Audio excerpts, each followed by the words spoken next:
et concrètement, comment est-ce qu'on peut personnaliser un peu son WordPress? Oui, c'était ce qui était intéressant dans la conférence, très pratique, c'est que on a cette tendance, comme c'est facile d'utilisation, justement, à suivre un peu la façon dont WordPress propose de catégoriser les différents contenus.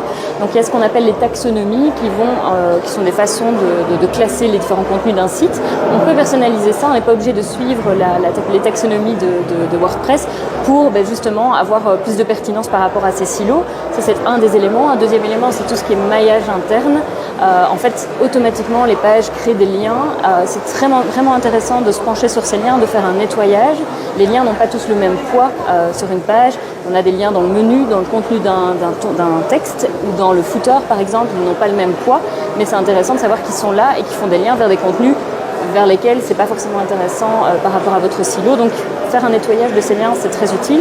Et un dernier élément que j'ai retenu aussi, c'est l'aspect catégorisation des contenus au niveau, par exemple, des articles de blog, donc les catégories Gutenberg. Donc ça veut dire là comment on va classer les contenus de son blog. Par exemple, si je parle de stratégie SEO, ça va être dans ma catégorie SEO. Et c'est intéressant aussi que cette page catégorie soit optimisée. Et on peut tout à fait le faire. Alors c'est un peu plus technique, il faut se faire accompagner par plutôt un expert SEO. Mais l'idée, c'est en tout cas de pouvoir vraiment à chaque fois répondre à l'intention utilisateur en ajoutant des éléments techniques à WordPress qui vont permettre de vraiment personnaliser chaque élément finalement de son template et personnaliser la façon dont le contenu est proposé à l'utilisateur final.